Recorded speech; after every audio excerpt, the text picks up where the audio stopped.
That looks more like ABL than Lumumba. Oh. We can get started, Maurice. Peace and blessings, everyone. Wait. That rhymes. Thank you for Thanks, joining us Patrice. today. This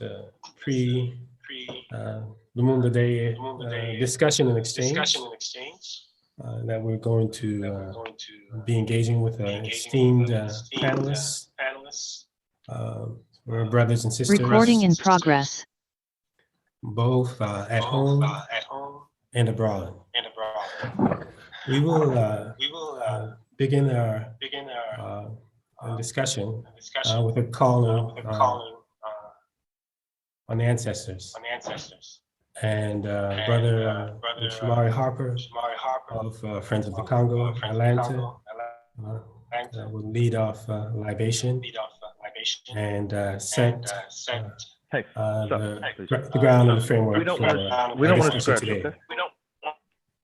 We want to scratch. Okay? Things. Can everyone hear me?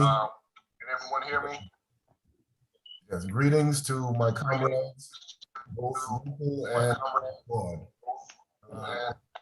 Dr. Darren Shamari Harper. I'm affiliated with First African Church, and I'll be leading libation today.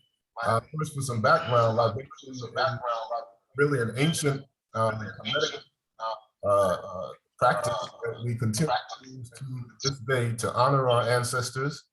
And how we will do it, I will first of all be making the invocations, and traditionally one would say Ashe when the invocation is made.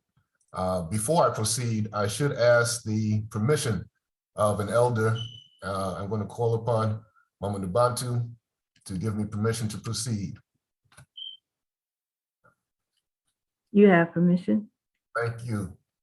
All right, first, to our ancestors, whom gave the world civilization, we say Ashe. To our ancestors, who traveled the middle passage and suffered the cruelties and barbarism of the oppressors, and who have arrived here on the Americas, we say Ashe. Ashe.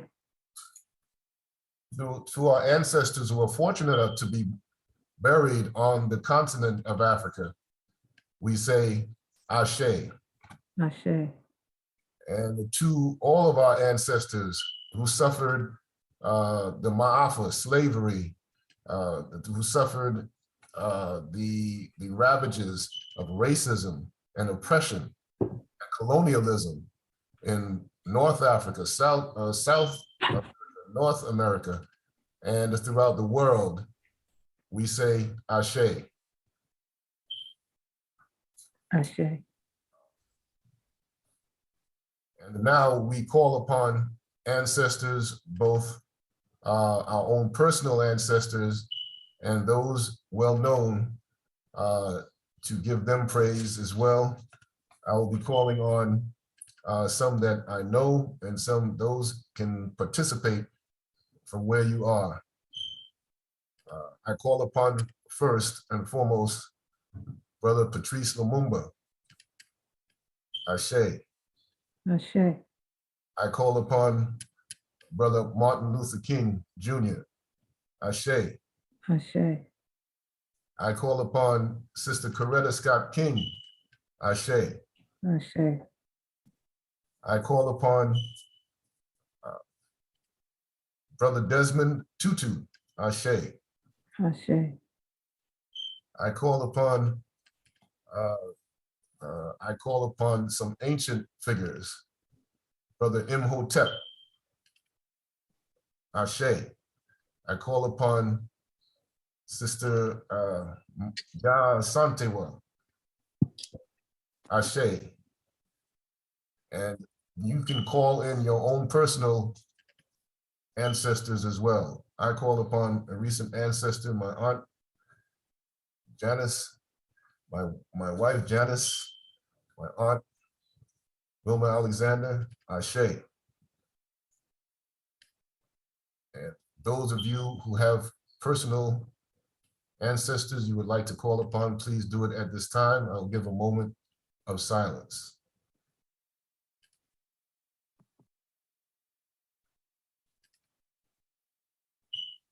Okay. We pray that these offerings are acceptable to our ancestors and to the Creator. Ashe, Ashe, and Ashe-O. And now I return the program to Maurice Carney.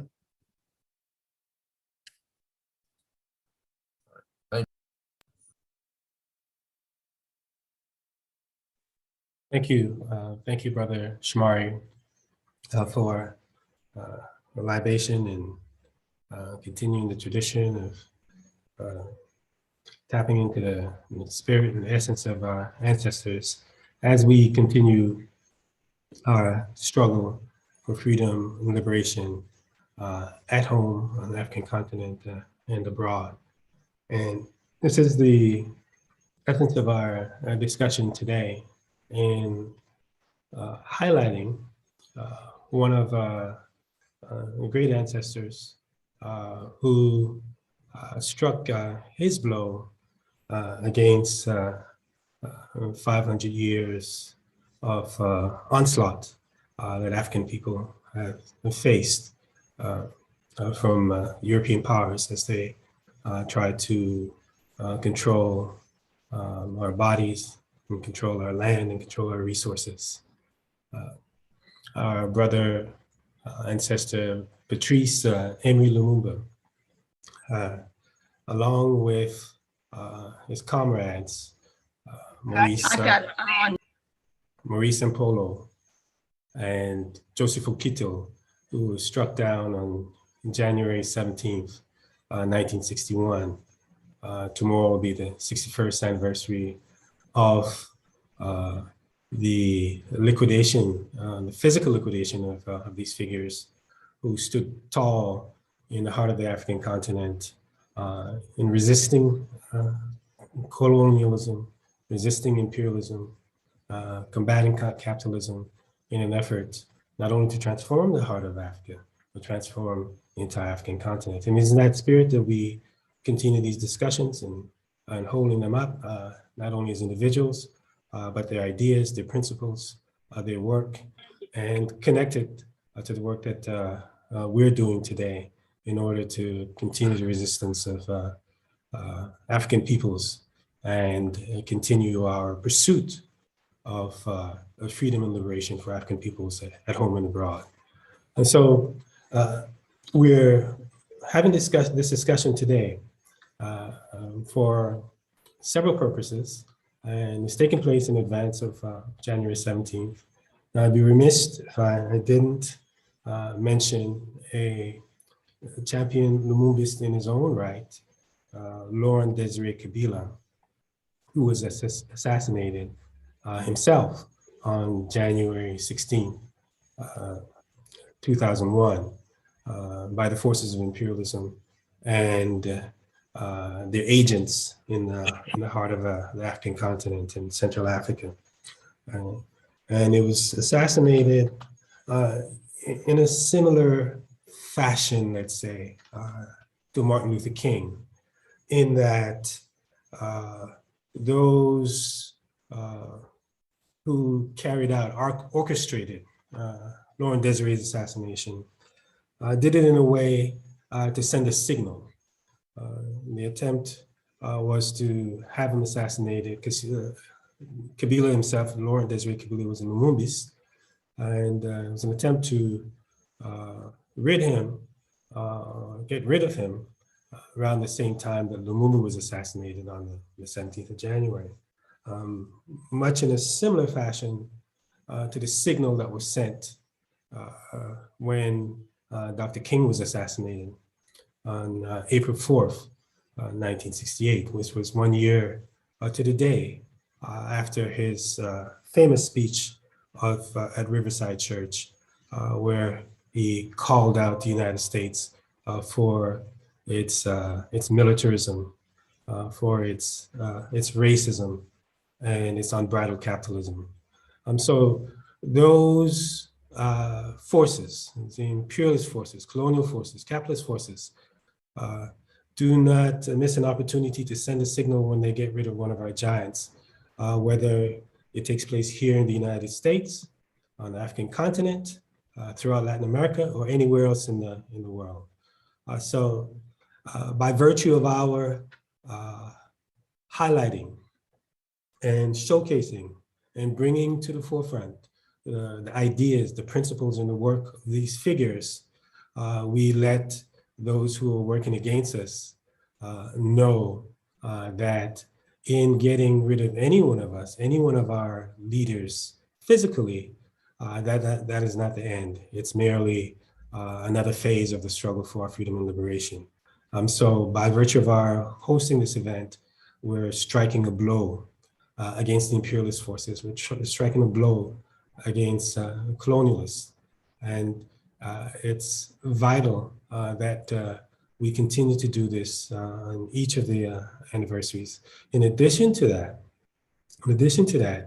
we're also saying that Lumumba lives, Laurent Desiree Kabila lives, Dr. King lives, Malcolm lives, and that is critical for the current generation to be introduced and connected to these figures who demonstrate the best of what it is it represents to be African and to resist and to pursue liberation for our people.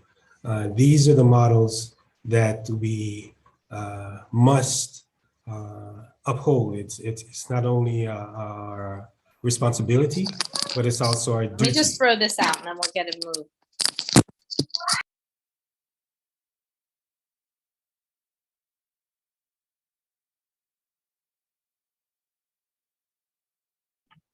Maurice, you're on mute now. Those pretenders would like for us to believe that they represent Pan-Africanism, that they represent the true tradition of our struggle for liberation and freedom at home and abroad. So our commemorating Lumumba and having this discussion in advance of Lumumba Day, which is tomorrow, January 17th. And for those who would like to get even more details about Lumumba Day, we encourage you to go to lumumbaday.org. I think the moderator will post it in the chat. That it is very much a current affair. It is very much a contemporary undertaking. Even though we weave into the discussion, we highlight, we uphold ancestors who have fought in the past. So today we're going to have a number of discussants, and who are going to share with us not only what Lumumba means to them, but the freedom fighters who've come before from different parts of the African world, and how the way that they conducted themselves while they were alive, how they carried out their work, affects or have an impact or an influence on the work that's being done today. Because make no mistake about it, the work that our ancestors carried out, figures like Lumumba, is being carried out today by a host of young people in the Congo itself, as well as people outside of the Congo. So we will begin our discussion with one of our esteemed Pan-Africanist sisters who belongs to so many organizations that would probably offend one if we just named one of them, offend others if we named one of them.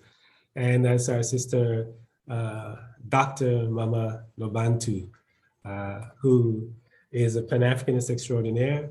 She's going to share with you her work, our thinking, our ideas around Lumumba. And then we'll move on for a few minutes, and then we'll move on to some of our other panelists. So Dr. Sister Nabantu, if you join us and begin and set off this discussion that we're having today. Okay, Habari Gani, Hotep, Greetings to all of you. I am honored to be a part of this panel discussion and to be a part of the commemoration of Brother Patrice Lumumba. A little bit of background about myself. I started my Pan-Africanism at UC Berkeley, fighting for African studies. And I was protesting among many students there. And from there, I got into Republic of New Africa. And then when I left UC Berkeley, I went to Ghana and I got more encouraged to be a part of the Pan-African movement, learning more about my history and my culture. And from there, coming back to the States and getting involved with education, with the Council of Independent Black Institutions. And then from there, starting my own schools. For, I guess, 35, 40 years, I ran independent African-centered schools in East Palo Alto, California, also called Little Nairobi. And it's always been my goal is to make sure that my students understood who they were, whose they were, and to know as much about their history as possible. And Brother Patrice Lumumba, along with Kwame Nkrumah, Julius Nyerere, you know, these are the ancestors that my students knew about and learned about, and the importance of unifying our people. And I've been in Atlanta now, I'm in Georgia, since 2006, and I closed down the school I was running in East Palo Alto. And so I've been involved with the Quilombo Academic Culture Institute on their board. And that's what I do now, was doing some teaching there and consulting with them. And there's a quote I wanted to bring up that Dr. Arikana Chikombe Quayle, I think, she talked about the importance of about education, about learning about our history. She said that the ignorance of Africans' history and how it affects the African continent and our children in Africa and around the globe is a disease that's putting all of us into intensive care. The only cure for this disease is knowledge and understanding about history. And I do believe that there's so much ignorance that our people are presented with, and propaganda that they're presented with, that they don't understand what we need to do as a people and how we need to move forward. So I've been involved with NCOBRA, with the reparations movement. I'm still involved as a lifetime member. Rites of Passage for our girls. I've been doing that since '84. I've been involved since I've been in Atlanta since 2006, the African Community Center for Self-Determination and the Council of African Elders to help mediate some of the issues in our community. Also been involved with the Black Sustainability Summit, which talks about the research we've done on sustainable communities throughout the continent and on in the diaspora. And right now I'm the General Secretary for North America Pan-African Federalist Movement. And that is, you know, one of the things, one of the organizations that's prominent in my life right now. And we have a number of ancestors that we have been dependent upon and learned from. And we have a quote that we utilize from Patrice Lumumba that says, African unity and solidarity are no longer dreams. They must be expressed in decisions. And Baba Patrice Lumumba made this quote at the All African Congress in Leadville, August 25th, 1960.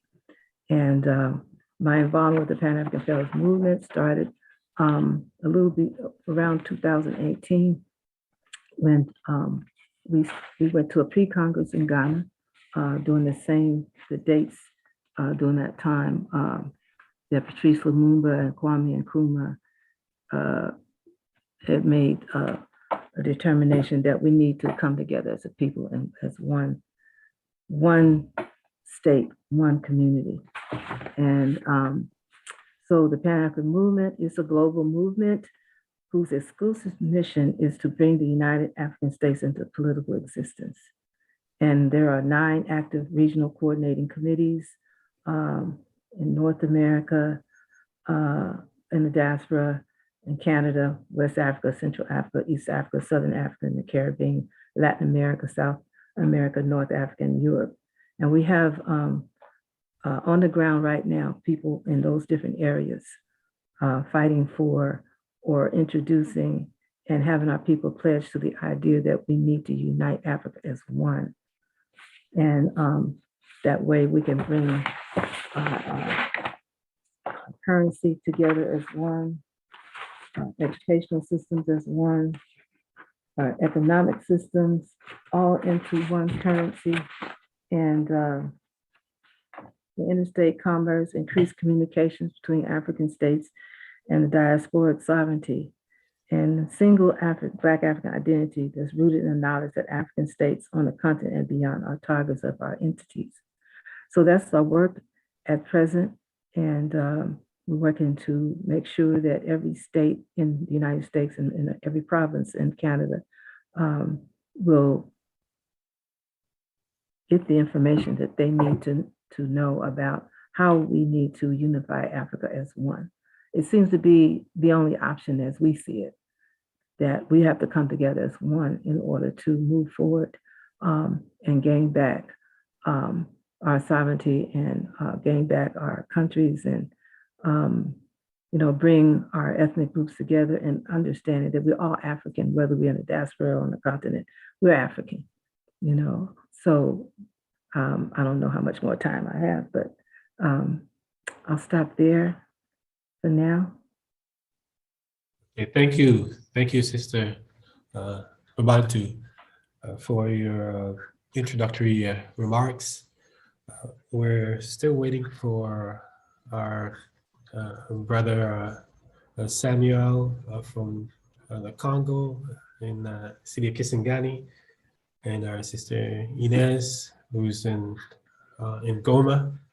The technological challenges are legion when trying to do live events in the Congo, but we hope they're able to join us. And in the meantime, we're going to bring our sister, Dr. Pierre, who is a part of the Black Alliance for Peace. She's also a professor at University of California, Los Angeles. She belongs to, I believe, Sister Pierre, Haitian Action Committee, is that correct? So we'll bring you on to share a few words and say more about yourself and the work that you're doing with all those hats that you wear. Let's see. Good morning, everyone. I'm Jemima Pierre, and I am I'm on the Africa team of the Black Alliance for Peace, as well as the Haiti Americas coordinator for anti-imperialist work. I wanted to talk today, and I'm grateful to be here with all of you to talk about the legacy of Patrice Lumumba, a great Pan-African ancestor. And the way I wanted to talk about it is just really talk about 3 things that have really focused, where my work is focused, both in terms of academic work, but as well as my activism work. And the 3 things are, the history and legacy of colonialism, the continuing structures of global white supremacy that comes out of that legacy in history, and then how that impacts the struggle for African self-determination. So I want to begin by talking about this colonialism part, because Lumumba's assassination has been called the most important assassination of the 20th century.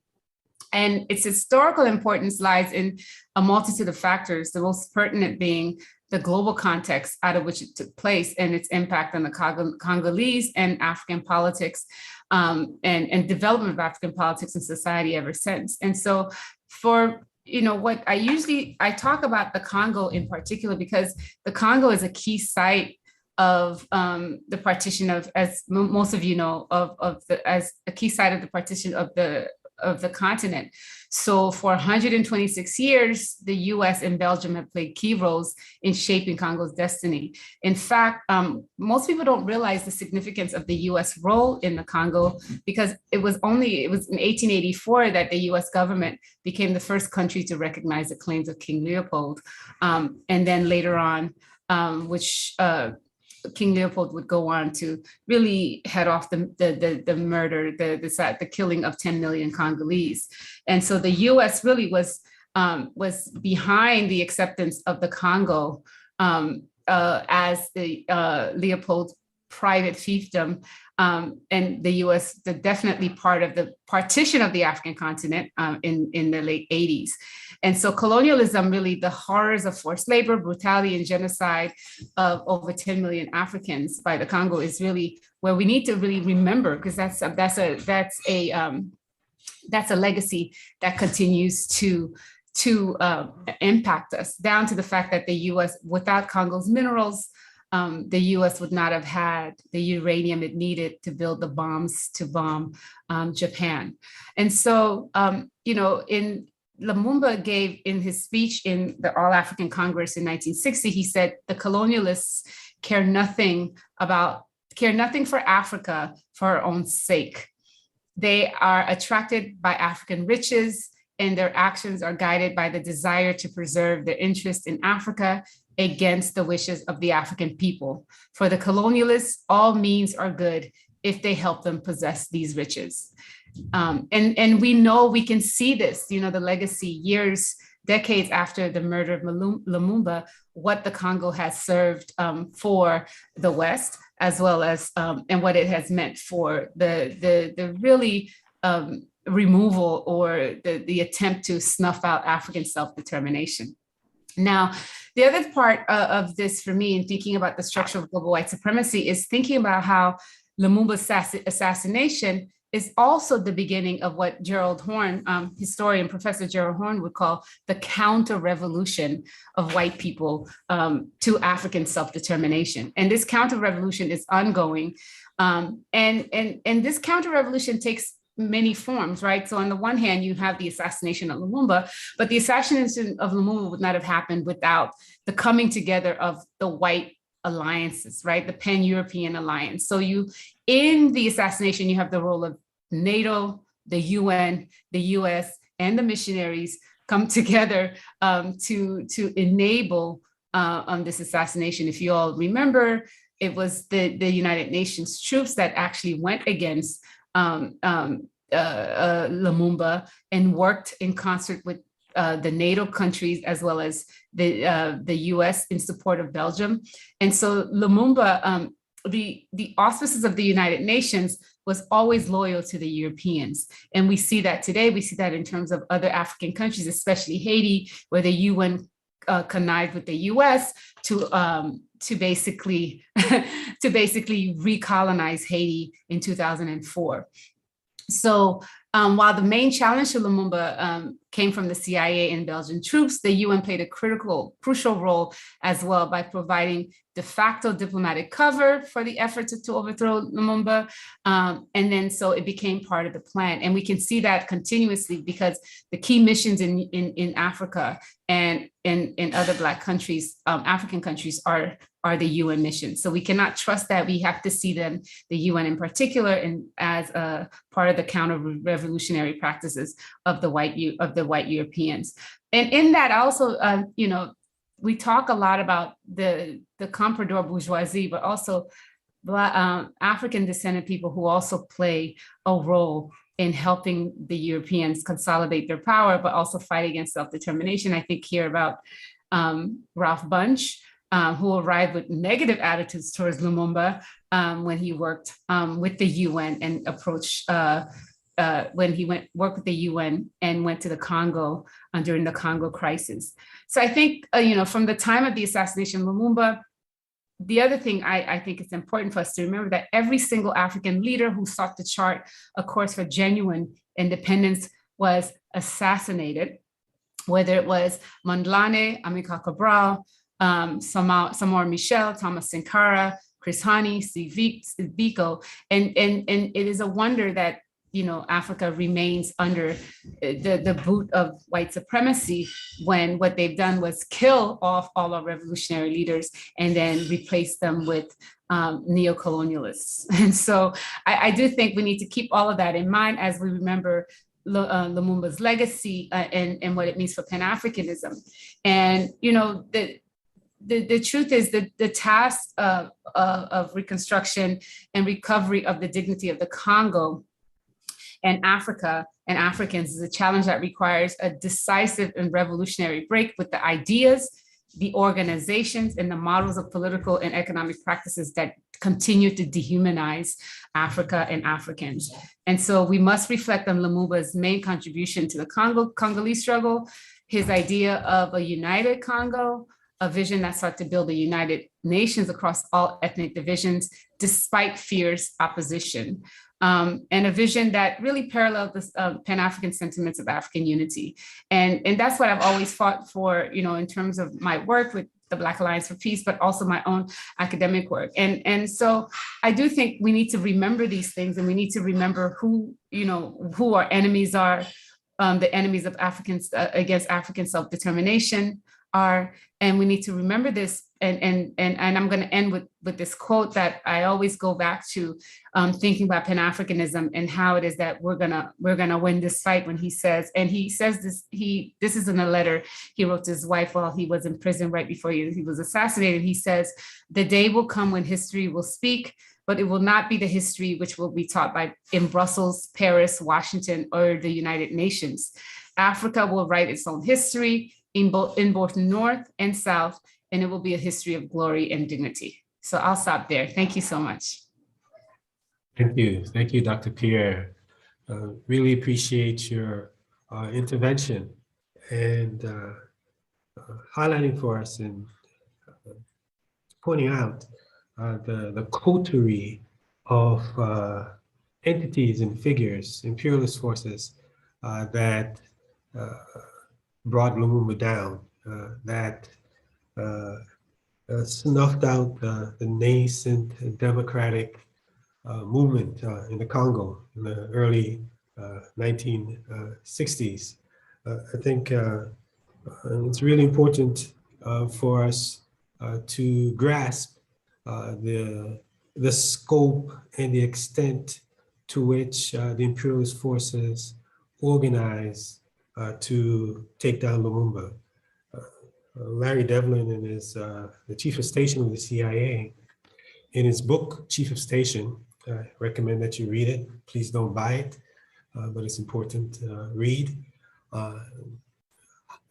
Pinpointed the significance of Lumumba. He said that we had to get rid of Lumumba because if we lost the Congo, not only would we have lost the Congo, we would have lost all of Africa.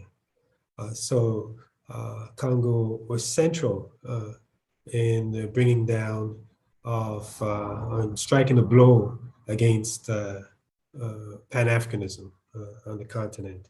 And as we know, with the Touré of Guinea and Nkrumah of Ghana, that the initial formation of the United States of Africa, if you look in Nkrumah's work, The Challenge of the Congo, I think the latest publication, there's an agreement in there between Ghana and Congo, Nkrumah and Lumumba, that Congo would serve as the capital of the United States of Africa, a project that Nkrumah and Touré and others initiated at the time.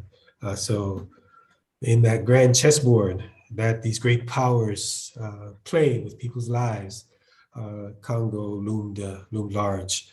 Another thing from your presentation, Sister and Dr. Pierre, that you highlighted was that the lessons that we could draw for today in terms of the strategies that we use, the tactics that we use, the players that were put in place for our current struggle, because it's one and the same.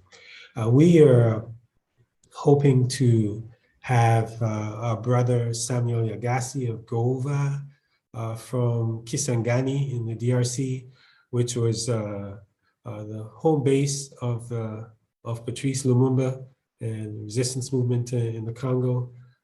Unfortunately, he hasn't connected as yet. However, I just wanted to share with you briefly some of the work that our brother Samuel Yagasi is doing in Kisangani to carry on the tradition of Lumumba. Interestingly enough, Samuel himself, like Lumumba, is a voracious reader. Anything that Samuel touches, he reads. Incredible activist. And like Lumumba himself, Lumumba was a voracious reader, was an author, a writer, wrote articles for several magazines inside and outside of the Congo, wrote his own book, was a poet. He was Dr. John Heinrich Clark probably put it best as a self-made intellectual of the highest order, which is something that we see among our independence, those independence leaders. I think Nkrumah himself wrote up to about 14 or 15 books.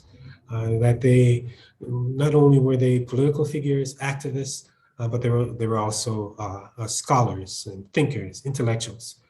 And if you just take a cursory look at the contemporary leaders on the African continent, you can see the dearth of intellectual capacity that's there, because they're basically serving as agents for neocolonialism.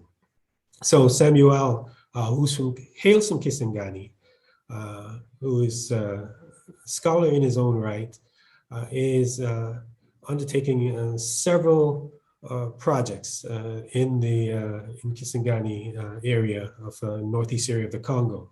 One of them is to bring this type of information, to bring historical data, to bring research, and in practical way to bring books to rural communities.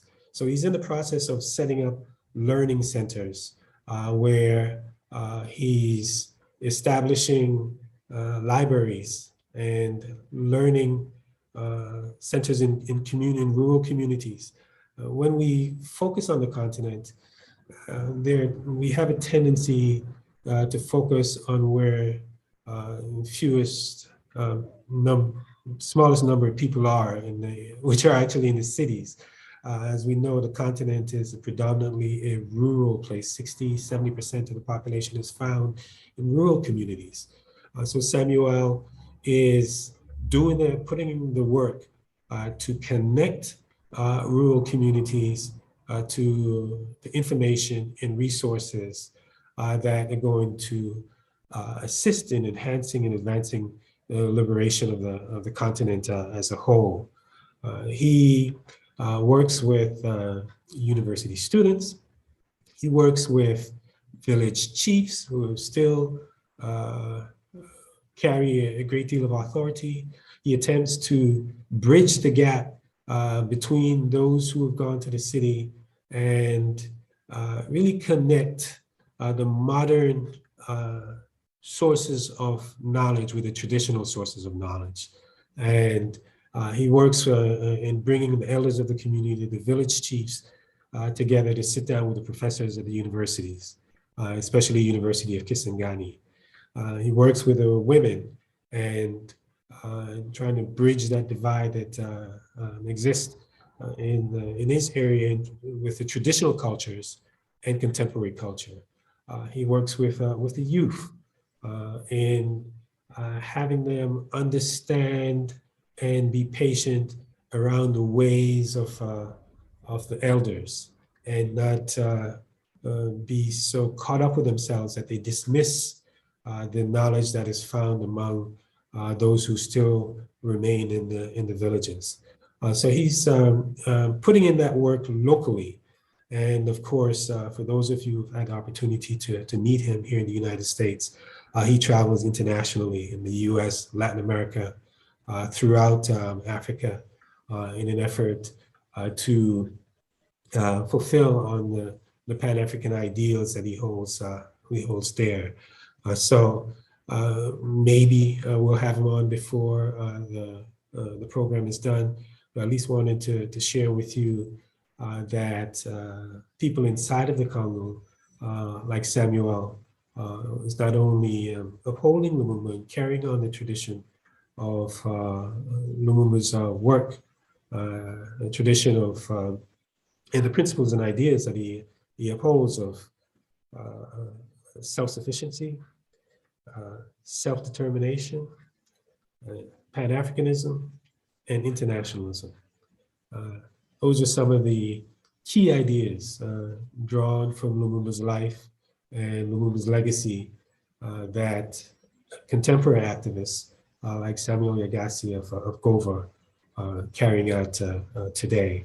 So hopefully we'll have him on. We have another young sister who's supposed to be on with us as well. Sister Inez Mbusa, who is a student, one of the universities in Goma. For some of you who are familiar with the Congo landscape, Goma is in the east of the Congo, actually on the border with Rwanda, and recently, this in 2021 suffered a devastating volcano that had sent the local population dispersing into different parts of the Congo and even across the border into Rwanda.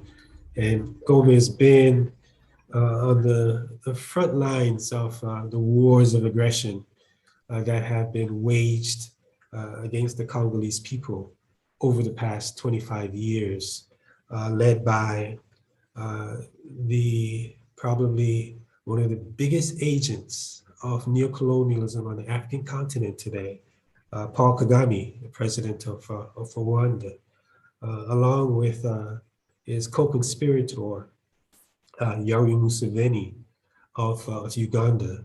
Those two countries spearheaded the initial war of aggression against the Congo in 1996, where they installed Laurent Desire Kabila as he tried to break from the hold that they had on him. They waged a second war against the Congolese people in 1998. And those two wars triggered the deaths that our sister Pierre talked about. An estimated 6 million Congolese perished since 1996 as a result of these neo-colonial wars that have been fully backed and sponsored by the United States and the United Kingdom. United States has armed, has financed, provided intelligence, equipment to these forces when the US decided that it wanted to swap out its longtime agent, Joseph Desire Mobutu, who had been installed and maintained in power in the Congo by the United States for over 3 decades, and who was used to overthrow Lumumba, which led to his assassination. These, in addition to the imperial forces providing that type of support to the likes of Museveni and Kagame, when international institutions or independent bodies, quasi-independent bodies attempt to hold these sociopaths for the crimes that they've committed on the African continent, we find the United States and the United Kingdom quickly rushing to run diplomatic and political interference and hence perpetuate the impunity that occurs in the region, the lack of accountability, and the lack of justice. In even one instance, we've had one of the architects of the massacres in the Congo being held in the United Kingdom, fortunately under a little known international jurisprudence that was initiated out of Spain, the same principle that where Pinochet was captured, that this Rwandan figure was held in England, and none other than the wife of Tony Blair came to his rescue. And she's an attorney and served as his lawyer. And for those of you who are familiar with the region, you know that Tony Blair, the Iraq war criminal, former Prime Minister of the UK, is a key advisor to Paul Kagame and is at his service. So for those of you who are Pan-Africanists and unfortunately claim Paul Kagame to be a Pan-Africanist himself, compare what is being said today about Lumumba, whose enemies were clear, and Paul Kagame, whose friends today are clear. Bill Clinton, Tony Blair, Sheldon Adelson. These are Benjamin Netanyahu. So these are Kagame's friends and cohorts. So wanting to bring that, we cannot talk about Goma, which Sister Inez was on, without talking about Kagame and Museveni, whose armies, both Rwanda's and Uganda's armies, fought each other on Congolese soil. In the city of Kisangani, where Samuel hails from. They call it the 6-Day War in 2000 that took place in that part of the Congo. So we hope and then we can see if Samuel, I think they're still trying to get Samuel on, and but we'll move ahead with our discussion with our two sisters, and questions that you may have for them. Please submit the questions in the chat, and I believe there may also be the question box open as well. So we're opening the floor for any questions that you may have around Lumumba himself, his life, his vision, what took place in the assassination, what's unfolding in the Congo today, the role that solidarity is playing among brothers and sisters, Africans abroad, and coming to the succor of Congolese and being by their side as Lumumba had encouraged in that same letter that Sister Pierre read from, where Lumumba said that Africa, he said to the Congolese brothers and sisters, he said, we're not alone. That free and liberated people from every corner of the world will always be found on the side of the Congolese. And your presence here today demonstrates the vision of Lumumba and the truth that he had in those words. So any questions that you may have, please post it in the chat or in the question box. And our Sister Nabantu and Sister Pierre would like to add anything before any of those questions come in, please do so.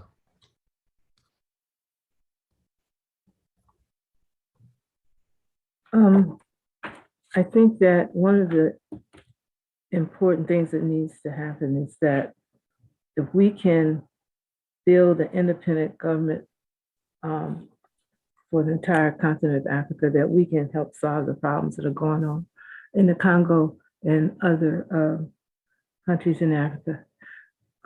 It's up to us to make, we can no longer be dependent on others to make decisions for us. We have to make these decisions ourselves. And it's encouraging to know that the Friends of the Congo are doing the work to help with what's happening in Congo. And I just really didn't get the picture until just recently, I guess in the last couple of years. And it's grateful that there is an organization such as the Friends of the Congo to really get get people educated about what's going on and how we need to gain back. They need to gain back, and all of Africa need to gain back their independence. So as a representative of the Pan-African Federalist Movement, it is our goal to unite Africa so that we can resolve these issues across the continent as well as in the diaspora. So, and we're working daily to make that happen. And so we encourage all of our Pan-African organizations to come to the realization, or, you know, I know that many of them already understand that we need to unite. It's just that we may have different ideas about how to go about doing it. But the Pan-African Federalist Movement is a grass up movement, so that the people will be the ones to make the decisions by pushing the leaders to do what's needed to be done. We can't depend on the leaders to dictate what needs to be done. It's the people that need to rise up. And that's our goal, is to get the people to understand what needs to be done and have the people rise up and demand that, you know, we need Africa to be as one, you know, to bring in political existence.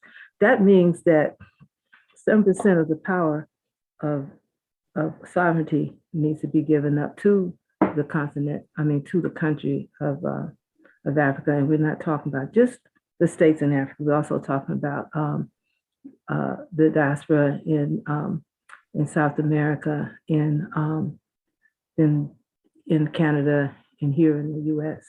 So it's not just limited to bringing together the consolidation of the continent, but all the continent as well as the diaspora. So into one central government organization where we all have a right to vote on what needs to happen throughout the continent. Thank you, Sister Nabantu. Sister Pierre, I'd like you, if you'd like to add anything to what our sister just shared, Sister Nabantu. Yes, I think it's important for us to keep in mind that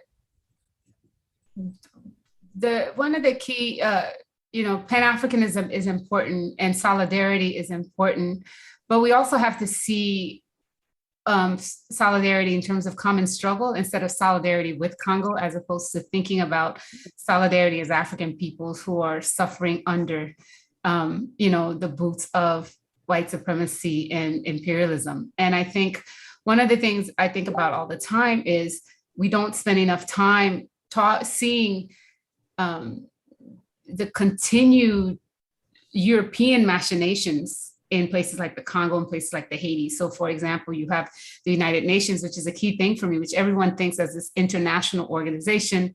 They don't see it as, an occupying presence. And so you've had this so-called stabilizing mission in the Congo since the 1960s, right? The United Nations, the first name was MONUC, and then it was changed to MONUSCO, was it? Is it? Yeah. Yes. And this is an occupation force that's been there since the 1960s, with 20 to 30,000 soldiers, foreign soldiers from all over the country, but also with its mandate being renewed over and over again by a UN Security Council that is not represented by Africans, right? But people, assume that Congo's a mess because it's represented as a mess, and then that it needs this occupation force. And we can see the similarities in Haiti. Haiti has been under UN occupation since 2004, after the US, Canada, and France staged a coup d'etat against our elected president in 2004. And the UN covered up that coup d'etat with a multinational force that at some point was 14,000 foreign soldiers occupying this little country. So I do think it's important for us to keep those things in mind as well, because I think our struggle demands that we dismantle these structures. We get rid of the UN, we get rid of NATO, we get rid of these European power structures that continue to stifle us in our quest for self-determination. Sister Pierre, you actually answered in part one of the questions that was posed by our sister Deborah Jackson. She said, what are some concrete ways to help expand the U.S. solidarity movement to support progressive movements on the African continent and other places. So maybe you could get into, both of you could get into some specifics. Sister Pierre, you stated that learning from each other, being aware of what's happening in Haiti and the role of the UN, that should help to inform how we respond on the African continent. And I must add, that can be said for a coterie of institutions, right? Because if we look at how National Endowment for Democracy, Yes. International Republican USAID. Institute, USAID, and how they function in Latin America, particularly, or try to function anyways, and how they show up in Cuba and other places. Right. That could be very instructive, right, for African brothers and sisters who may be lured into what we call the United States soft power, right, where they're not being met with the harshness of U.S. military, but they're being enticed, right, with grants and monies from these institutions who are basically another arm of U.S. imperialism. So maybe you can elaborate a little bit to Sister Deborah's question. Yes, I think the first part of solidarity, especially for those of us who are living within the heart of empire, and it's an evil empire, the U.S. The solidarity means understanding how the empire works and what kind of things that it's doing outside on the African continent and in other places in the global South, right? And so, as people who live in empire who have U.S. citizenship, our first goal should be, taking the U.S. to task for what it's doing outside and really demanding policy changes in the U.S. and fighting against U.S. imperialism and what it's doing. Because the U.S. really controls a lot, because through its control of the UN, and these Europeans work together. So the U.S., Canada, Australia, these, the white supremacist powers that still control. I mean, they're fighting hard to hold on to their diminishing power, but they control access, they control everything. And the best way to be solidarity is to fight against the U.S. and to protest against its interventions all over the place. And I do think we need to really be clear on how U.S. soft power works. And you're right, the National Endowment for Democracy has been behind so many so-called student protests, right? Or color revolutions, to make it seem like these are grassroots movements that are against countries that are trying to fight for self-determination. So what people don't know, for example, is that, the way they were able to get the US public to believe that Aristide was, the Black Hitler, was to fund, so-called students through like just small grants, $30,000 here, $30,000 there, fund students to so-called protest against, this very popular government. And then the US media can play this role, because the US media is also an imperialist media, mainstream, right? Play this role in presenting this view that students are protesting their leaders. And people don't make these connections, because the same thing that they did in Haiti is what they did in Hong Kong, is what they attempted to do in Nicaragua, in Cuba, in Venezuela, right? This is similar tactics. And until we understand how these tactics work, we don't know who our enemy is. And we have to know all the different ways that the enemy is working in order for us to actually come together and fight the enemy. So I do think, the way to show solidarity is to know how the enemy works and then to fight the enemy from within. Thank you. Sister Nabantu. Well, that takes us to, how do we educate our people? How do we educate, from kindergarten all the way to the university level in some form or fashion? Because unless we are educating our people about what's really going on and understanding the history behind it, we're not going to get anywhere. So we need to set, I know that, it's working with the African-centered schools that we do a lot of that, but we're a small population. And so the goal is, how do we reach the masses?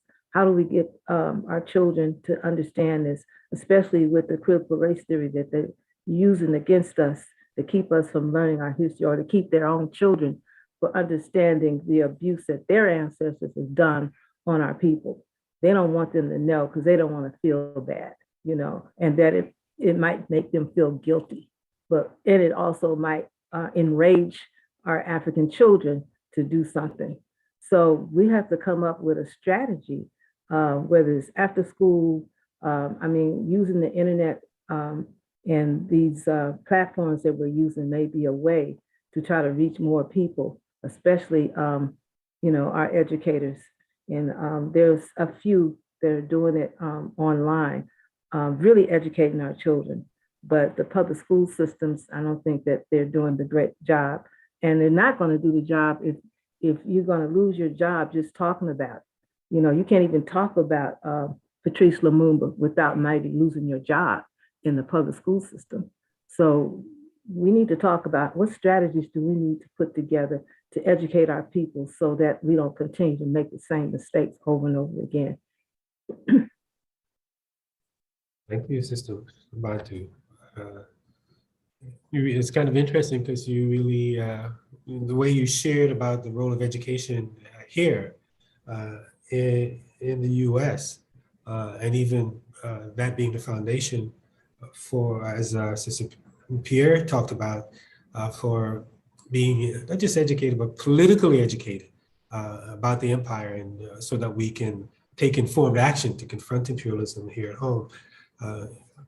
Taps into or connects with education that's actually happening on the continent there with in Kisangani that I shared with you before with our brother Samuel.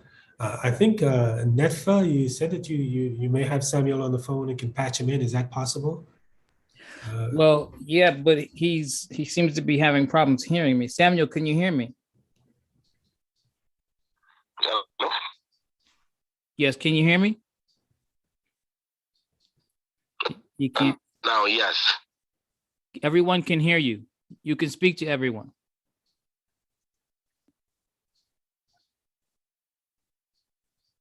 I don't know if you can hear me. Samuel, can you hear?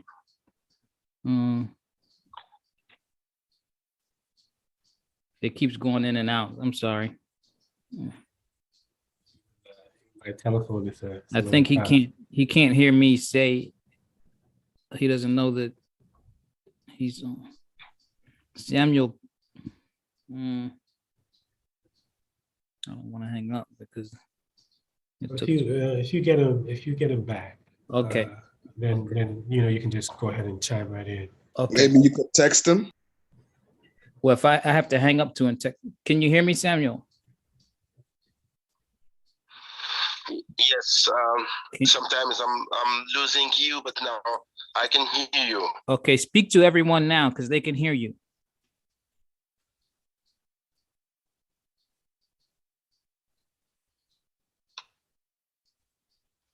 Oh man.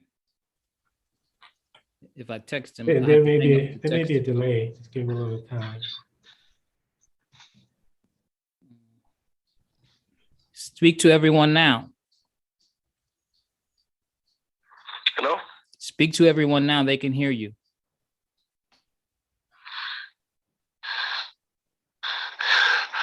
Okay.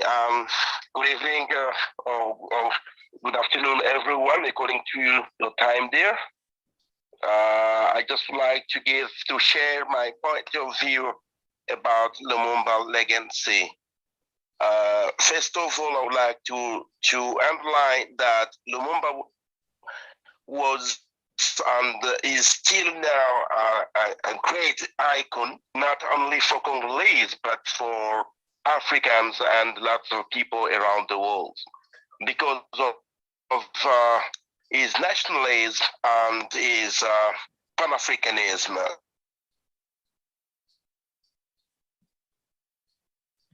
Oh no. Oh, it says reconnected. I think we lost. I don't know if he knows, but it says reconnecting. We have to understand that nothing was more important than the Congo. Hello? Yes, go ahead. Hello? Yes, we can hear you. We can hear you. Hello? Yes, we can hear you. Hello? Yeah. I was saying that nothing was more important than the Congo, according to Lumumba. Even not his own life. His life was less important than the Congo, and he was ready to sacrifice himself for the Congo. They our leaders literally are not a very, very big contradiction with Lumumba ideology. It's when the country is managed, the Congo is managed, and most of African countries are managed. And hello? Yes, we can hear you. We can hear you. Continue. Yeah. I was saying that our political leaders are in a very, very big contrast with Lumumba ideology, because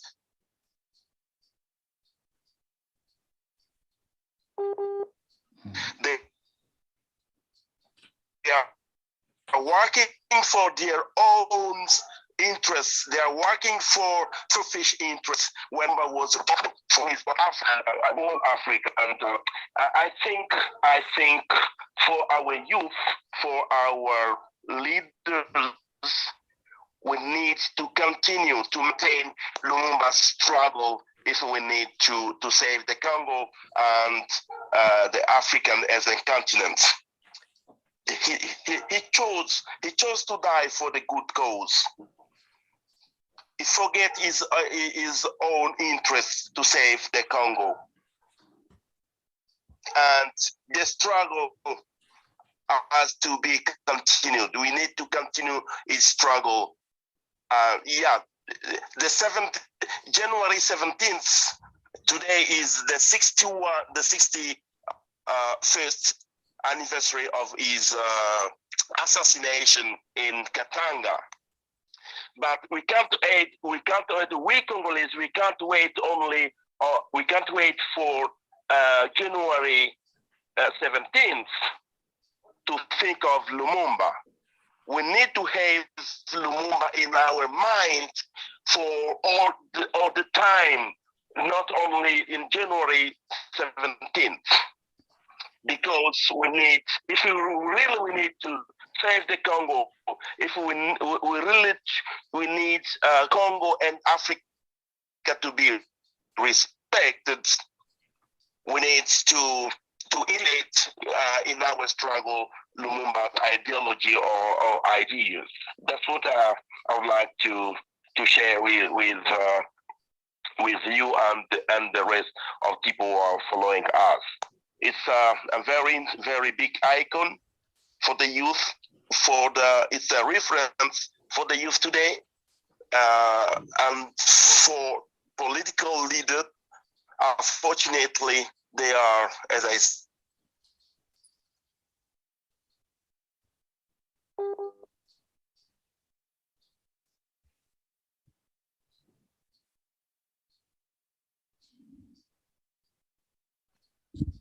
to create or they are nationalist and the Pan-Africanist.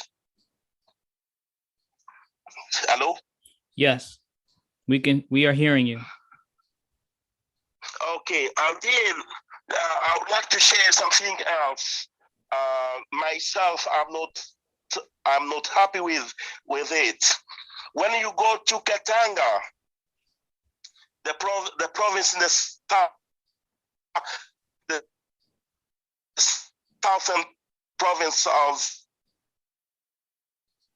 the DRC, where Lumumba was murdered with the two colleagues, Polo and Okito.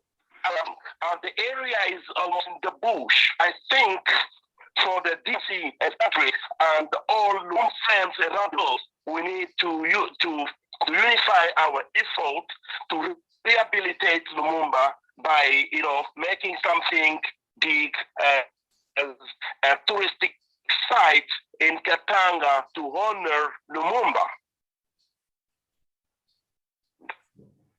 I can't understand. Lumumba is the most respected person, the most respected Congolese in the world. But where he was murdered, it's like somewhere which is now. Mm.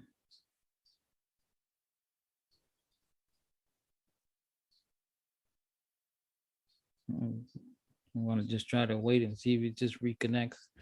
I don't want to interrupt.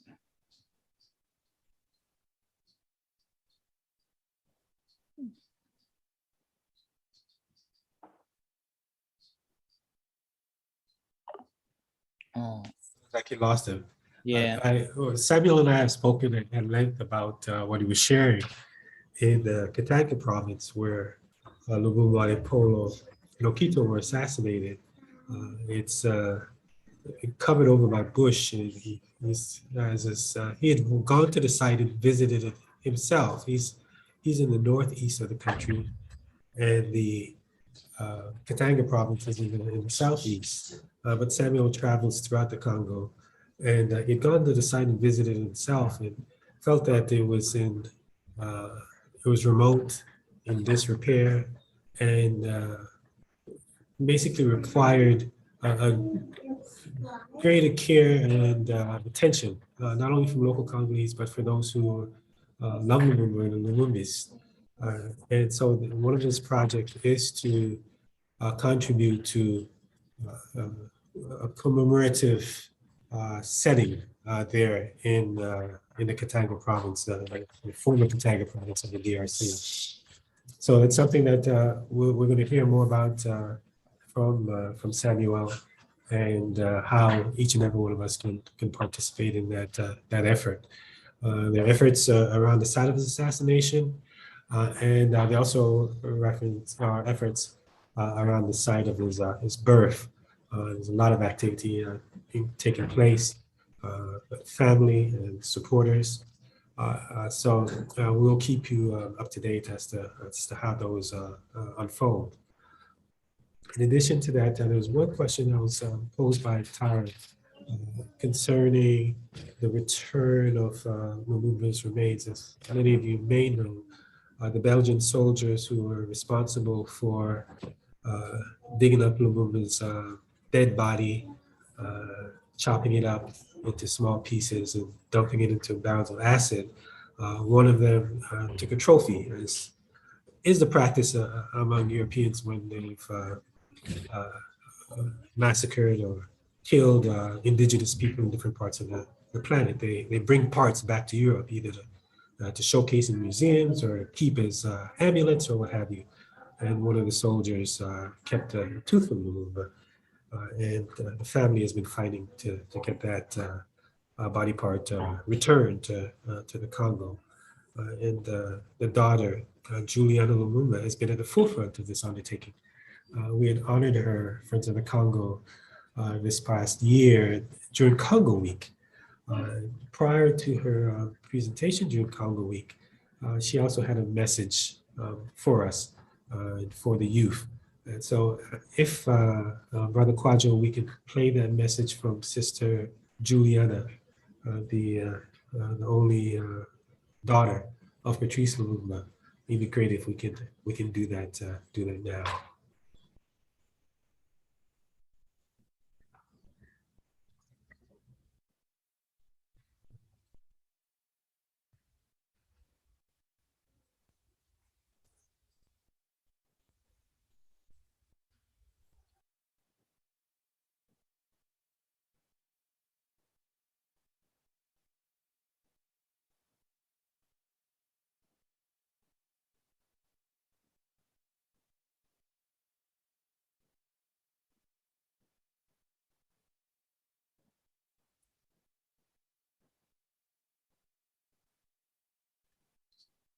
There's no sound.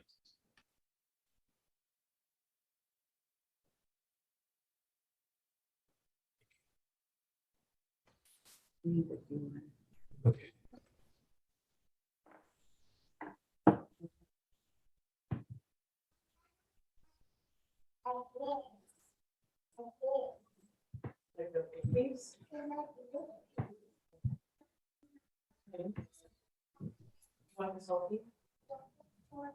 Or maybe 15 seconds.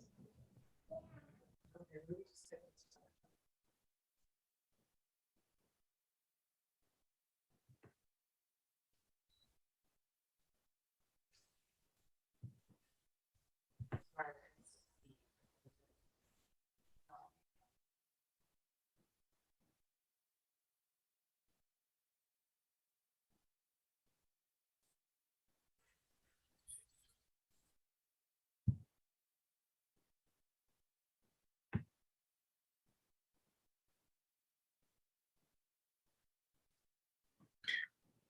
What I'm going to do is pass this video over to HMG and see if they can broadcast it. Okay. All right. We'll see if they could get that the video going. In the meantime, we'll check the chat for our other questions. Sister Pierre had posted an article on the struggle on the part of the family to restore the remains of their father.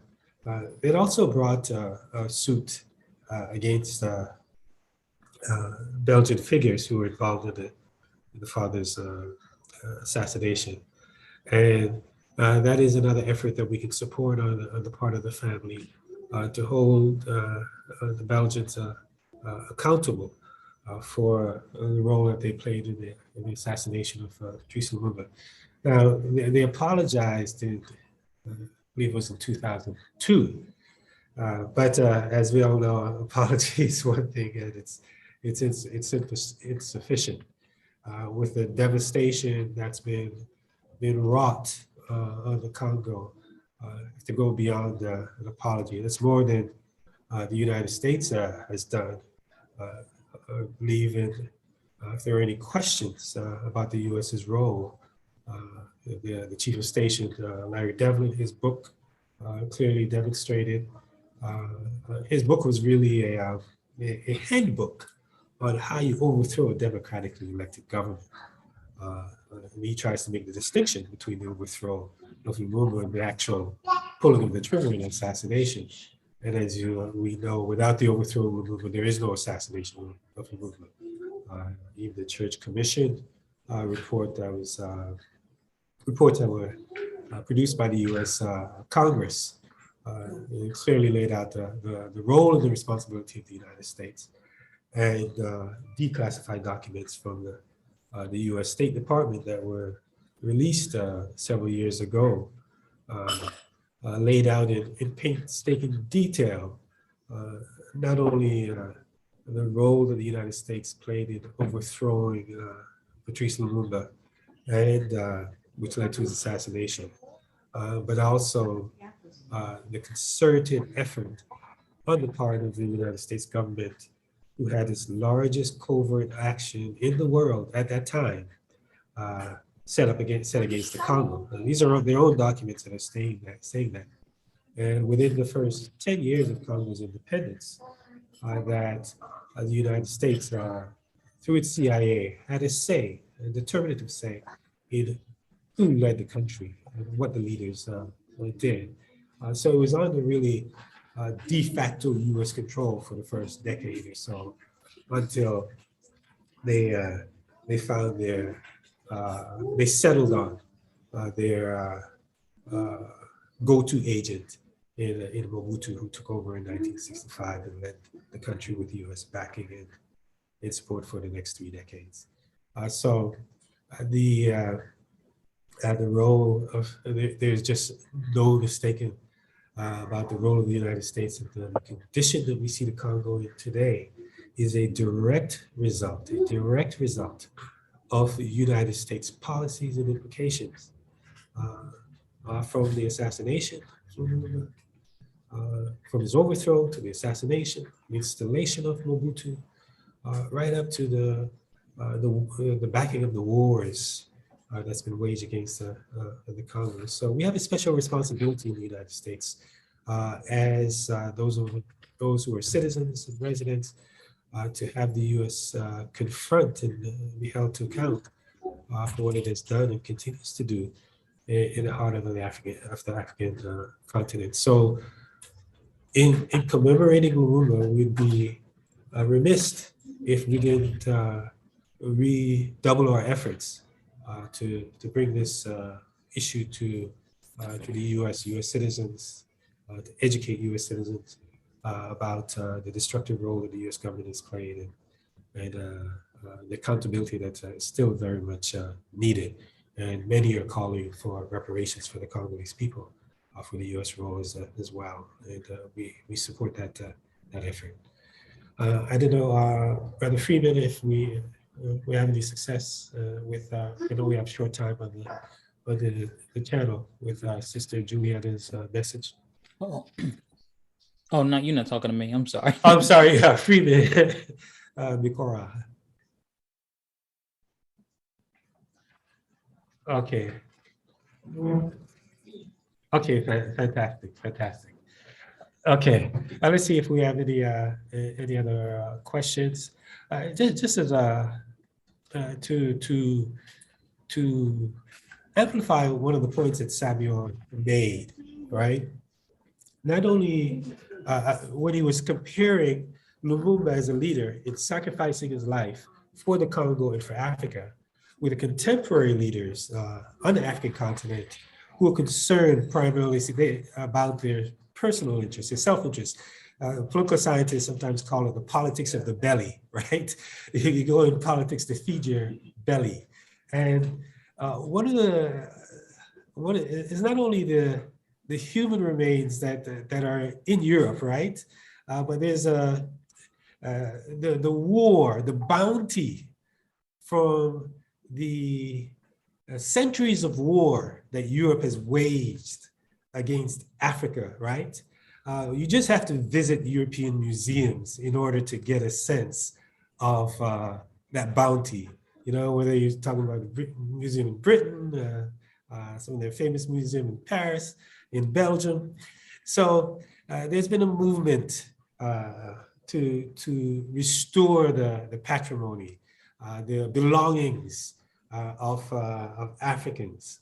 And interesting to know that Belgium had said that they're going to send back Congo's art that it had stolen from the Congo itself. And just to interject, the European presence in Africa, right, has been and continues to be one of theft, right? The original theft was the human bodies, right? The Africans. That was the biggest thievery that we've encountered as human beings on the planet, right? Hundreds of years of stealing Africans and transporting them to work in the plantations of the Americas, right? So the human theft was the initial theft.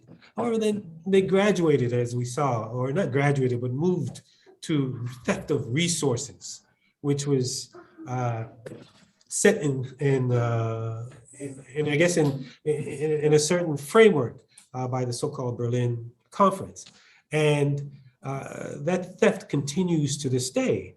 So another part of the theft, which was the stealing of Africa's intellectual and cultural capital, right? The intellectual production, which was part and parcel of African culture. They lifted it out of its natural environment and put it in artificial environments in European museums, right? So the Belgians said that they're going to restore or return what they had stolen, right? And here it is that one of the Congo's current president, Felix Tshisekedi, I just wanted to amplify Samuel's point and the contrast that he made between figures like Lumumba and contemporary African leaders. Tshisekedi saw it to himself to thank the Belgians for maintaining and taking care of the African cultural products that the Belgians had stolen, right? So in order for you to come out of your mouth as an African leader to thank the thief for returning the stolen goods, you have to have a certain mentality, right?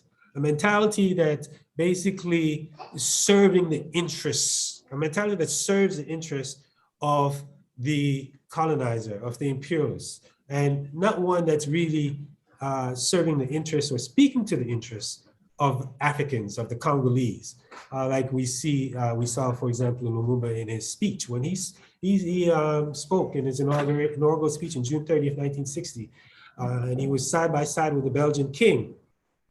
He wasn't speaking to the king; he was speaking to the Congolese, and he was telling the Congolese the truth about the truth of Belgian atrocities that had taken place in the Congo.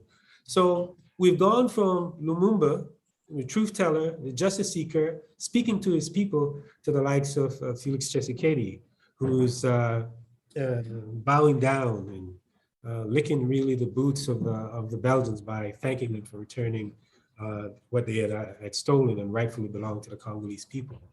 So that gives you a glimpse into, or an example of what Samuel was talking about when he raised the question of contemporary African leaders and how it is that they're ill-equipped to move Congo or Africa from where it is today and under the framework of a neo-colonial existence to one of liberation.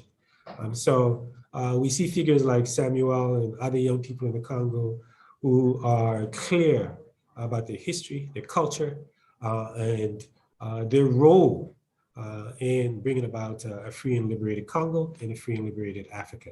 I just wanted to accentuate that point that Samuel had made.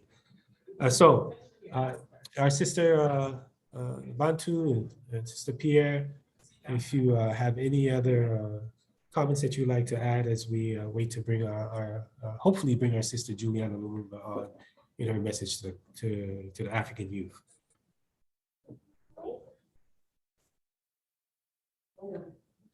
Okay, Freeman has shared with us that the video is ready, so we'll go ahead and bring Sister Juliana on. Please go ahead, Freeman, with the video. Bonjour, bonjour chers amis étudiants et amis de l'Afrique et Africains et Afro-descendants. Aujourd'hui, évidemment, nous parlons de l'Afrique. Et comme vous le savez, en l'Union africaine, il y a 6 régions aujourd'hui. Le Nord, le Sud, l'Est, l'Ouest, le Centre. Samuel asked if he could add less than 1 minute or something. I don't know if we can get it because he's still Parce working qu'elle out. est importante non seulement par le nombre, mais par l'apport financier qu'elle envoie à l'Afrique. Et même l'apport de la diaspora de l'étranger vers l'Afrique est plus importante que l'aide publique au développement. De quoi je voulais parler? Parce qu'on voit bien que les sociétés africaines se métamorphosent. Et la jeunesse africaine, elle a énormément changé en un laps de temps très court. Comment?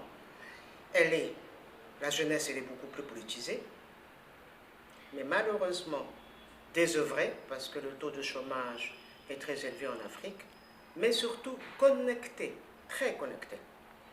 Et cette jeunesse ne supporte pas ce que leurs parents, c'est-à-dire nous les parents, nous avons enduré. Pourquoi et comment? Les sociétés africaines, quand on parle de l'Afrique en général, et telle qu'on nous l'a enseigné, et telle qu'on en parle dans nos livres d'histoire, c'est que cette Afrique ne commence, on n'en parle que par rapport à la traite négrière et la colonisation. Et nous savons bien que l'Afrique, en tout cas par rapport à nos références, n'est pas que celle-là. Nous devons savoir que, et nous le savons, et nous devons l'enseigner, que nos nobles racines remontent à nos grandes civilisations. Lesquelles? Il y a évidemment la Genèse c'est l'Égypte pharaonique, celle de Méroé, de Nubie, de Napata, le royaume Congo. Et nous avons aussi le royaume de Songhai, de Tombouctou, l'empire du Mali, l'empire Zoulou, le Ghana, Gao, l'empire Lunda, etc. Et quand nous reprenons cette histoire, nous allons au-delà de ce qu'on nous a appris, c'est-à-dire nous allons jusqu'au 4e, 5e siècle avec des documents à l'appui. Et il ne s'agit pas que de la conférence de Berlin, parce que l'Afrique n'est pas née à la conférence de Berlin. Donc nous devons posséder notre passé pour créer notre futur. Pourquoi je dis ça? Il faut changer ce statut de victime qu'on nous a toujours collé, qui a besoin d'aide, qui a besoin de soutien, à celui d'acteur à part entière de sa propre histoire et de son propre développement. Il n'appartient qu'à nous, Africains et vos jeunesses, de transformer cet état de choses en volonté de donner à nos pays une économie créatrice de richesse et d'emploi. Nous en sommes parfaitement capables, car le continent, et quand je parle continent, notre monde noir et afrodescendant, regorge de toutes les compétences réelles dans tous les domaines intellectuels, économiques, artistiques, les organisations gouvernementales, les communautés religieuses, les associations nationales et internationales, les syndicats, tous, sans aucun doute, doivent jouer le rôle, collectivement ou individuellement. Les atouts sont nombreux pour un changement porteur d'espoir et de développement durable. Mais qu'est-ce qu'il nous faut? Il nous faut poser les vraies questions et mener les vraies batailles. Pensons à notre développement avec une approche qui correspond à notre propre culture, qui correspond à nos valeurs ancestrales qui sont des valeurs universelles que dont nous sommes fiers, qui correspond aussi à l'évolution de notre société aujourd'hui. Il ne s'agit pas que de regarder le passé, afin que nous parvenions à des résultats concrets, à une solution globale, innovante et durable. Nous pouvons le faire ensemble. Et vous les jeunes, comme on dit, nous devons changer de logiciel. Nous devons être maîtres de notre destin, à maîtriser le présent et à construire l'avenir. Et la plus grande richesse humaine que nous avons en Afrique, c'est sa jeunesse, c'est vous.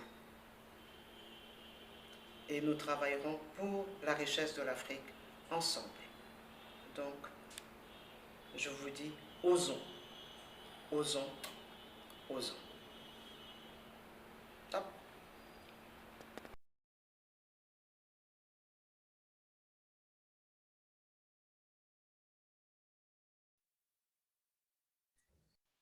Okay, they were able to share the video on YouTube, but not still had challenges with it on Zoom. We're gonna try at the end again. We have about 10 minutes or so left in Want me to try? program. I have it up here. I'm not sure. I think you have to have a host hosting to share it if they can. The host can just give it to me, but I don't know if it'll work. Oh, I know what I have. I'm sorry. So this whole thing, oh, this was the YouTube streaming part. Yeah. So I have to get to that part. Well, I think it's already been shared in the chat. So okay. Check it out on their own as well. If we're able to get it on Zoom, we will before we have to sign off.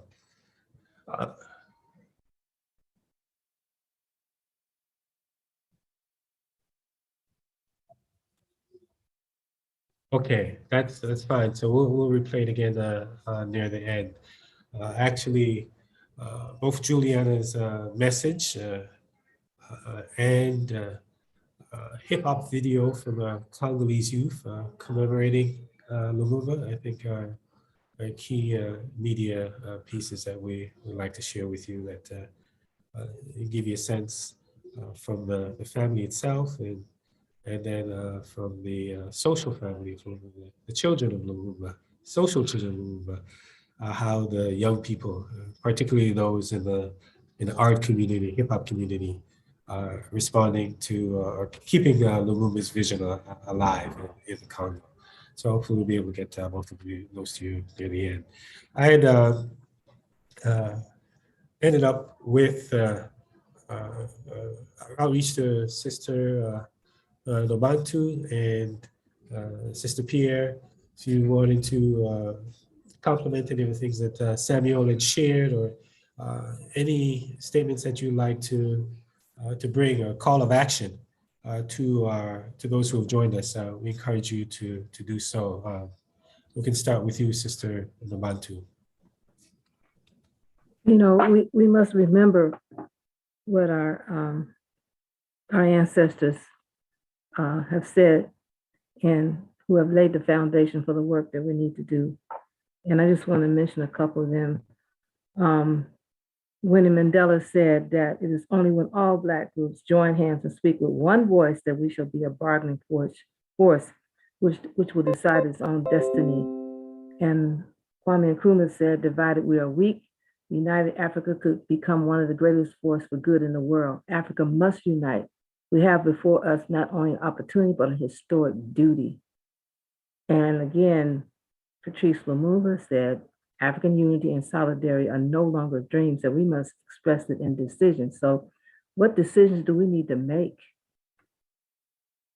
in order to get the message across to the masses of our people in the diaspora and on the continent about the work that needs to be done? And again, education is the key, at least in my opinion, that, you know, we're going to have to get all of our people educated. And, you know, most of our young people are using social media. So I don't know if we go through Instagram, you know, Facebook, you know, wherever the young people that we really need to get the message across. And given the fact that about 75% of the population on the continent are 35 years and younger. So we do have some work to do to get the message across to these young people. And, you know, that's where I'm at. You know, it's like, what kind of education do we do?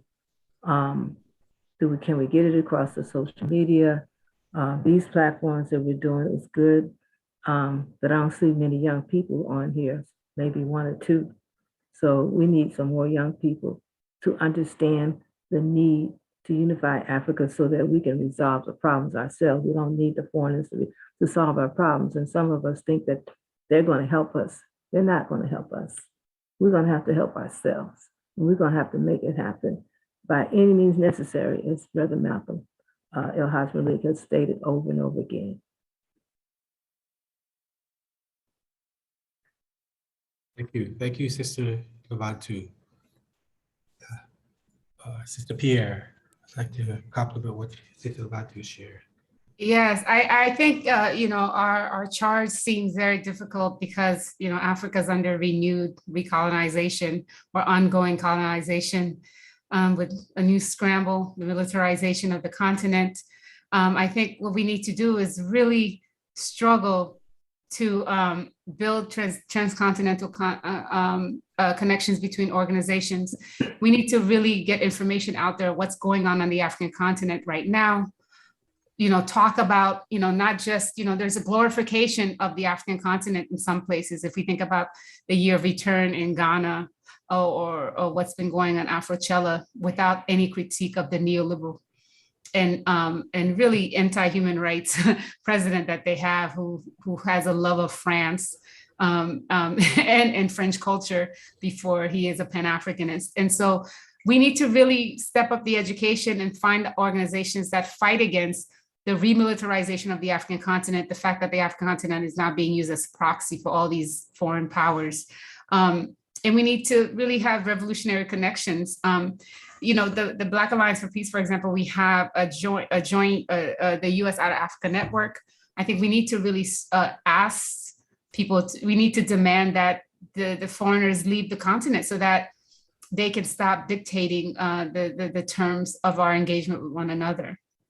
And I do think we need to really fight on the continent. I think young people are starting to get up and fight against the bourgeoisie, the comprador bourgeoisie that have been selling out the continent all these years since Lumumba's time and before.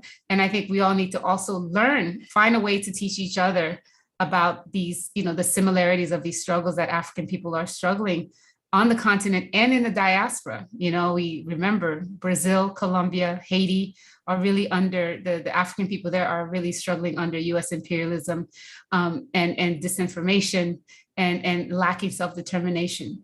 So, it's really, to me, it makes me think that we are back to, a similar moment to the 40s and 50s, where Africans were really trying to get from under the yoke of European control.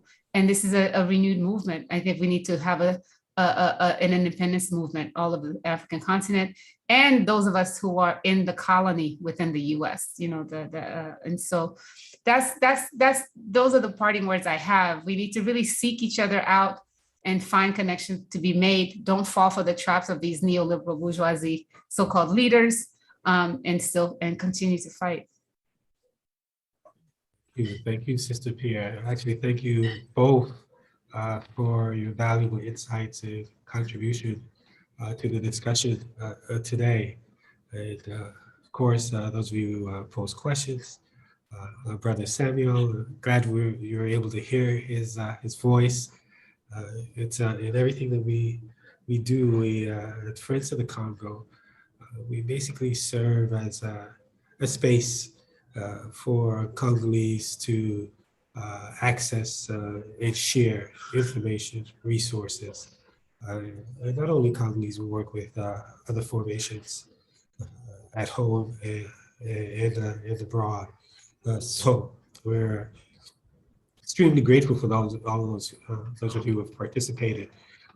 We have several efforts that around what we call the Lumumba Legacy Project, which includes establishing his works and providing access to his works throughout the Congo. If you speak to many Congolese today, especially those up in age a bit, they'll share with you that the curriculum, they didn't get much about Lumumba.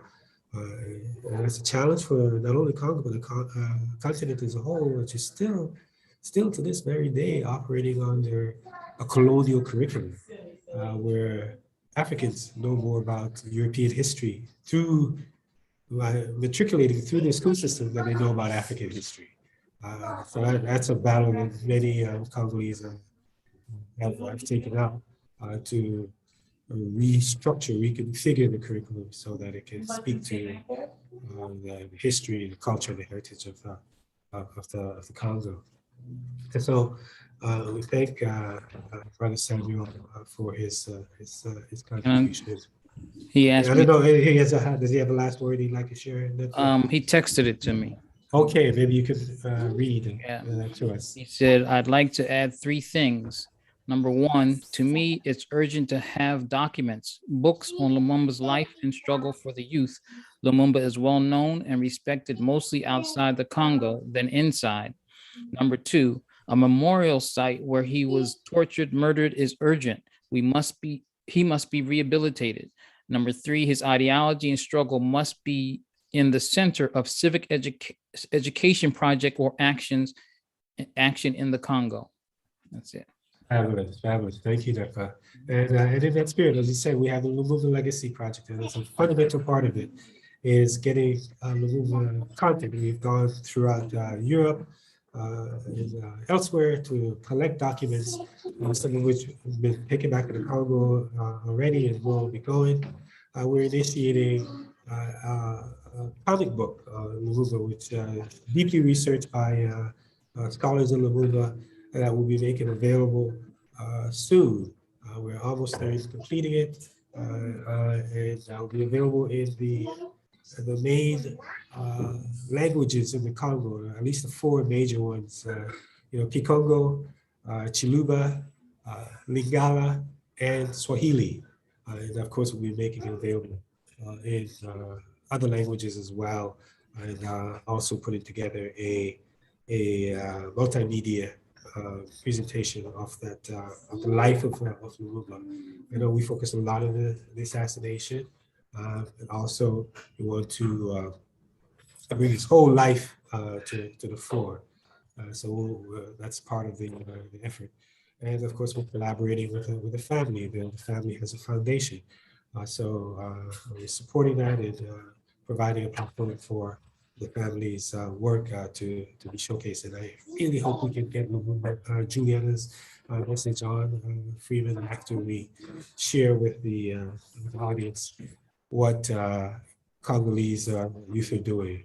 Now, we're doing this not only to uplift Lumumba, as I stated at the outset, but also to provide a window into the work that young Congolese are doing on the ground in the spirit of Lumumba. Samuel shared with you with his own voice directly from Kisangani. And we also have, I say, young people who are using modern tools and art to carry on the message, the ideas, and the teachings of Lumumba. So we're going to close out with a message from the Congolese youth. Again, we encourage you to go to lumumbaday.org. I would like for you to sign up there. There are specific actions that you can take to help us to assist us in this project of bringing Lumumba's legacy to the rest of the world. In fact, it's already there. If you go to anywhere in the world, whether it's universities in the Soviet Union or street names in the Philippines, you have Lumumba's. Dr. Pierre was so right. It's one of the most important assassinations of the 20th century. And when he was assassinated, people throughout the world rose up to decry his assassination. Now we're calling on people to rise up, to continue to support his legacy through the current generation of Congolese. And that's probably one of the biggest takeaways we can share with you, is that Lumumba lives through his social children. That is this generation of young Congolese. So we'll bring that message to you through arguably the most popular medium that the world has encountered in the last quarter century or so, through hip-hop culture. So Brother Freeman, if you would bring our young Congolese on to share the message that they have, that they've like to bestow upon us from their understanding of the peaceful movement.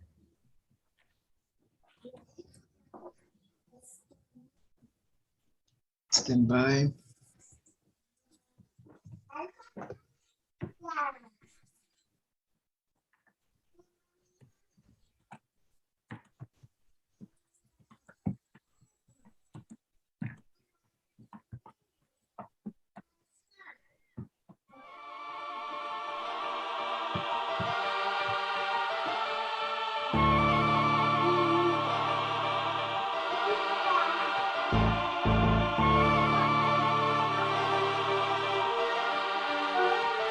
Promesse aux frères des races de relever la tête, de regarder en face un avenir qui promet la délivrance. De richesse, de grandeur, c'est désormais tienne. De richesse, de grandeur, c'est désormais tienne. Du soleil des faits dans un ciel sans couleur. Du chaleur étouffant des crayons brillants. Désert de ma terre, même lutte des ancêtres. Martyrise la tyrannie, Christ le maître. La terre, mère, terre que tu portes au cœur. Le tifra du Congo, les terres prospères. On a tous deux droits, on hausse tous nos voix. Qu'elle soit faite la justice. Au nom de la justice. À quoi qu'on c'est courant, debout au même rang.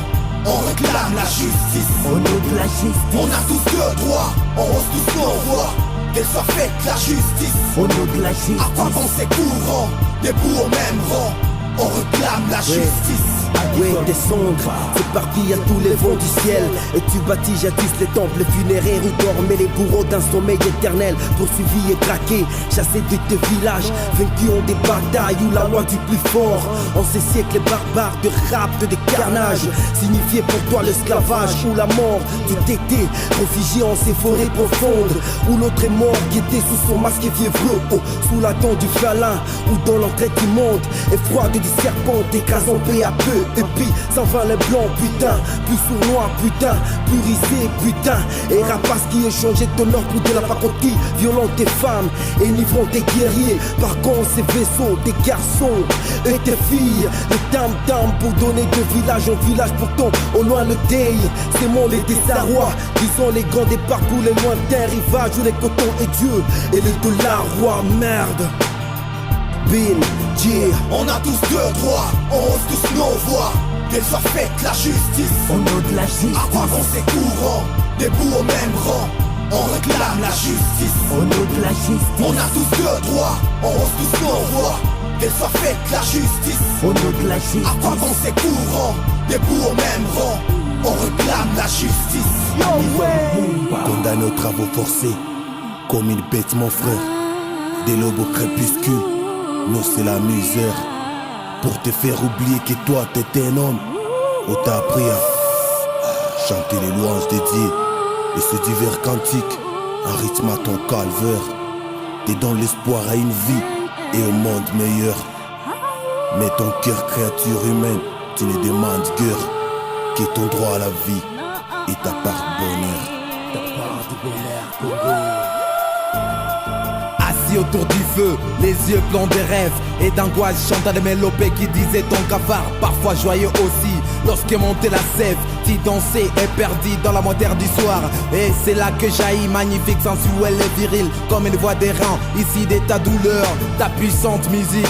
Les jazz aujourd'hui admirés dans le monde, forçant les respects des l'homme blanc, en lui disant tout haut que dorénavant ce pays n'est plus les siens, comme au vieux temps, comme au vieux temps. On a tous deux droits, on hausse tous nos voix. Qu'elle soit faite la justice, au nom de la justice. À quoi qu'on c'est courant, debout au même rang. On réclame la justice, au nom de la justice. On a tous deux droits, on hausse tous nos voix. Qu'elle soit faite la justice, au nom de la justice. À quoi qu'on c'est courant, debout au même rang. On réclame la justice.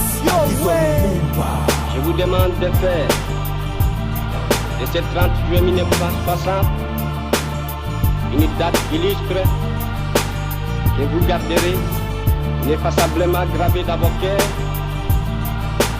une date dont vous enseignerez avec fierté la signification à vos enfants, pour que ceux-ci, à leur tour, fassent connaître à leurs fils et à leurs petits-fils l'histoire glorieuse de notre lutte pour la liberté.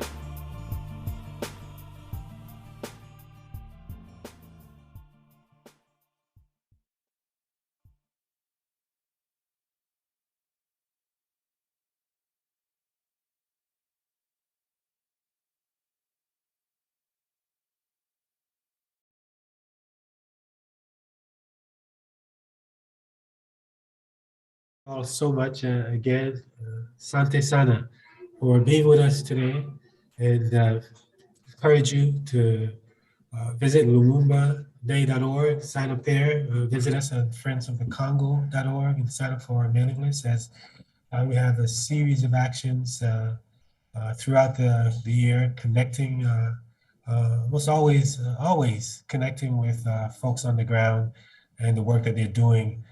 So there are a multitude of ways in which you can support that work. Special thanks to our brother Netfa, Pan-African Community in the DMV. They did an incredible fundraiser for Brother Samuel in Gova, and whose area of the country was subjected to devastating floods. So those are the kind of Pan-African action that are taking place and that we'd like to see continue. There's so many others, far too many for me to name, but rest assured that the work is being put in by Africans throughout the globe to support our brothers and sisters at home and abroad. So this conversation, this dialogue and exchange is really a way to bring that to the fore and highlight that work that's being done. So thank you all so very much for being with us today. Thank you again, Sister Nabantu, Sister Pierre, HMG, television, brothers and sisters, FOTC Atlanta, Brother Harper, Brother Kwame, Sister Tara, all of y'all, and behind the scenes, Brother Quadro and his incredible technology work. So enjoy the rest of the day. We hope you'll join us in this struggle for a free and liberated Congo, a free and liberated African struggle for peace, a struggle for justice, a struggle for dignity in the heart of the African continent. We'll see you the next time. Thank you. Thank you. Thank you, everyone. Thank you. Thank you, sister. Beautiful, beautiful, beautiful.